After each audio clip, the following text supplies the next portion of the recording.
సరే డాక్టర్ గారు చెప్పండి, అసలు ఏంటి డిప్రెషన్ అంటారు, స్ట్రెస్ అంటారు, యాంగ్జైటీ అంటారు? సామాన్యులకి ఈ మూడు వింటే నార్మల్గానే ఉంటాయి. అసలు ఏంటి వీటి మధ్య తేడా ఏంటండి?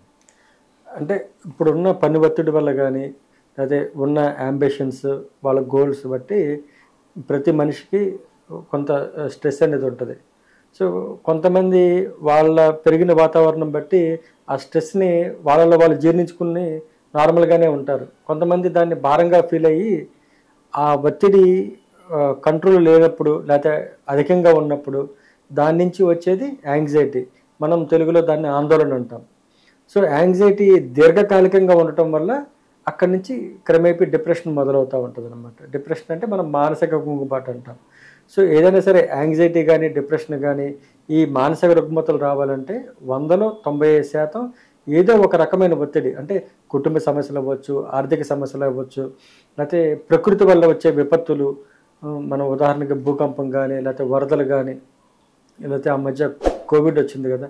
సో వీటి ప్రకృతి విపత్తుల వల్ల కూడా ఒత్తిడి వల్ల మానసిక రుగ్మతలు అంటే యాంగ్జైటీ అంటే ఆందోళన, డిప్రెషన్, మానసిక కుంగుబాటు వచ్చే అవకాశాలు ఉంటాయి. సో మనము ప్రతి మానసిక వైద్యుడు ఎగ్జాంపుల్ ఒక 100 మంది పేషెంట్స్ వస్తారనుకోండి రోజుకి, దాంట్లో 70 నుంచి 80% వరకు యాంగ్జైటీ కేసెస్ ఉంటాయి. అంటే దడ, ఆందోళన, కంగారు, కాలు చేతులు లాక్కుపోవటము, కాసేపు కూర్చోలేకపోవటము, నుంచోలేకపోవటం, పడుకోలేకపోవటం, దేని మీద ఆసక్తి లేకపోవటం, అంటే తరచుగా పాస్ రావటం, లేకపోతే మోషన్ వచ్చినట్టుగా ఉండటం, నిద్ర పట్టకపోవటం, ఆహారం సరిగ్గా తీసుకోకపోవటం. సో ఇవి మన యాంగ్జైటీ ఆందోళన లక్షణాలు అన్నమాట. సో దీర్ఘకాలికంగా యాంగ్జైటీ ఉంటే క్రమేపీ అది మానసిక కుంగుబాటులోకి లోనవుతూ ఉంటుంది అనమాట. మానసిక కుంగుబాటు అంటే దిగులుగా ఉండటం, బాధగా ఉండటం, ఏ పని మీద ఆసక్తి లేకపోవటం, అంటే కొంచెం ఎంజాయ్ చేసే పనులు అంటే ఏదైనా మంచి పాటలు విన్నా, లేకపోతే మంచి సీనరీస్ విన్నా, బంధువులతో కలిసి ఉన్నా, ఫ్రెండ్స్తో కలిసి ఉన్నా హ్యాపీగా ఫీల్ అవుతారు.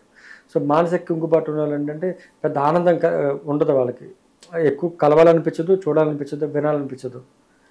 సో నిరాశ, నిస్పృహ, శక్తిహీనత అంటే ఎనర్జీ లేనట్టుగా ఫీల్ అవుతూ ఉంటారు, లేదా చిన్న పని చేసినా అలసిపోతూ ఉంటారు, నిద్ర పట్టకపోవటం, ఆహారం సరిగ్గా తీసుకోకపోవటం. సో ఇవి మానసిక కుంగుబాటు లక్షణాలు. ఓకే. సో ఇవి అంటే ఎప్పుడు వైద్యం చేయాలి అంటే చాలామందికి ఆందోళన ఉంటుంది, చాలామందికి మానసిక కుంగుబాటు ఉంటుంది. ఎప్పుడు వైద్యం చేయాలంటే వాళ్ళ ఫంక్షనాలిటీ దెబ్బతిన్నప్పుడు, అంటే వాటి వల్ల వాళ్ళు వృత్తి సరిగ్గా చేసుకోలేకపోవటం, లేకపోతే ఫ్యామిలీని సరిగ్గా రన్ చేయలేకపోవటం, అయితే వాళ్ళు చేసే డ్యూటీ సరిగ్గా చేయలేకపోతున్నప్పుడు మనం వీటిని ఇంటర్వ్యూన్ అయ్యి వైద్యం చేయాలి. సో ఇవి ఇనీషియల్గా ఉన్నప్పుడు మీరు అన్నట్టు యాంగ్జైటీ కానీ డిప్రెషన్ కానీ తొలి దశలో ఉన్నప్పుడు, అంటే స్ట్రెస్ ముదిరి యాంగ్జైటీ, యాంగ్జైటీ ముదిరి డిప్రెషన్. ఎగ్జాక్ట్లీ. అంటే ఈ 3 స్థాయిల్లో అంటే ప్రాథమిక స్థాయిలో గుర్తించవచ్చా లేకపోతే? అంటే చాలా మందికి అసలు ఇనీషియల్గా స్ట్రెస్ ఉందని వాళ్ళకి తెలియదు. ఓకే. నేను ఒత్తిడికి లోనవుతున్నాను అనేది చాలా మంది తెలియదు. సో వాళ్ళ వర్కింగ్ కెపాసిటీ అంటే ఒక 100% వాళ్ళు ఎఫిషియన్సీ ఇవ్వాల్సింది వాళ్ళు 70-80% ఇస్తూ ఉంటారు. ఇంకొకటి వాళ్ళు చేసే పనిని ఎంజాయ్ చేయలేరు, భారంగా ఫీల్ అవుతూ ఉంటారు. ఏదో చెయ్యాలి కదా అన్నట్టుగా చేస్తారు కానీ దాన్ని ఎంజాయ్ చేయరు. సో ఒత్తిడి ఉన్నప్పుడు ఇవన్నీ జరుగుతూ ఉంటుంది అనమాట. వాళ్ళ క్వాలిటీ కూడా తగ్గిపోతుంది, వాళ్ళ పర్ఫార్మెన్స్ తగ్గిపోతుంది. 100% ఇవ్వాల్సిన వాళ్ళు 60-70% ఇస్తూ ఉంటారు అనమాట. ఓకే. సో ఏ రంగాల వాళ్ళు దీనికి బారిన పడే అవకాశం ఉందంటారు? అది ఈ రంగం ఆ రంగం అని కదండి. స్టూడెంట్స్కి ఒత్తిడి ఉంటుంది, జాబ్ చేసే వాళ్ళకి ఒత్తిడి ఉంటుంది, సరేనా? ఈ రంగం ఆ రంగం అని కాదు అన్ని. ఇప్పుడు స్ట్రెస్ ఎప్పుడు ఉండదంటే దాన్ని ఎంజాయ్ చేస్తే దాని ఒత్తిడి ఉండదు వాళ్ళకి. ఓకే. సో దాన్ని భారంగా ఫీల్ అవుతున్నప్పుడు ఒత్తిడికి లోనవుతాం. ముఖ్యంగా ఇప్పుడు సామాన్యుల కంటే హాస్పిటల్ చుట్టూ తిరుగుతుంటారు, వాళ్ళ గురించి చుట్టుపక్కల వాళ్ళే పట్టించుకోరు కాబట్టి వాళ్ళకి ఎటువంటి అనారోగ్యం ఉందని తెలియదు. సెలబ్రిటీస్ మెయిన్గా దీపికా పడుకోండి, సో తను డిప్రెషన్తో బాధపడ్డారు, సూసైడ్ థాట్స్ వచ్చాయని చెప్పేసి అన్నారు, చాలాసార్లు షేర్ చేశారు. సో ఇలాంటి అంటే ఫిల్మ్ ఇండస్ట్రీలో వాళ్ళకి ఇలాంటివి బాగా ఉంటాయి అంటారా? అంటే ఇంకొంచెం ఎక్కువ అదేం కాదు. అంటే ఇప్పుడు ఫిల్మ్ ఇండస్ట్రీలో ఏంటంటే వాళ్ళకి సినిమాకి వాళ్ళ ఎక్స్పెక్టేషన్స్ అంటే ప్రేక్షకుల ఎక్స్పెక్టేషన్స్ పెరిగిపోతూ ఉంటాయి. వాళ్ళు అది ఇవ్వగలరా లేదనేది వాళ్ళకి విపరీతమైన ఒత్తిడి ఉంటుంది. ఇన్ కేస్ అది వాళ్ళ సినిమా ఫెయిల్ అయితే దాన్ని అసలు జీర్ణించుకోలేరు. సో దాని నుంచి బయటపడటం కోసం ఒత్తిడి వల్ల ఈ మానసిక రుగ్మతలు ఉంటాయి అన్నమాట. ఓకే.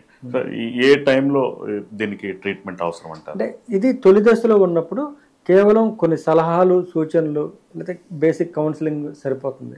ఇది మధ్యస్థంలో కానీ తీవ్ర స్థాయిలో ఉన్నప్పుడు ఇండెఫినెట్గా వాళ్ళ క్వాలిటీ ఆఫ్ లైఫ్ పెంచడం కోసం, వాళ్ళ ఫంక్షనాలిటీ అంటే వాళ్ళ వర్క్ని పెంచడం కోసం ఇండెఫినెట్గా కొంత మందులు ఇవ్వాల్సి వస్తూ ఉంటుంది. కొంత ఇంప్రూవ్ అయినాక అప్పుడు కౌన్సిలింగ్ సెషన్స్ ద్వారా మనం క్రమేపీ మందులు తగ్గించుకొని దాన్ని స్టాప్ చేయొచ్చు.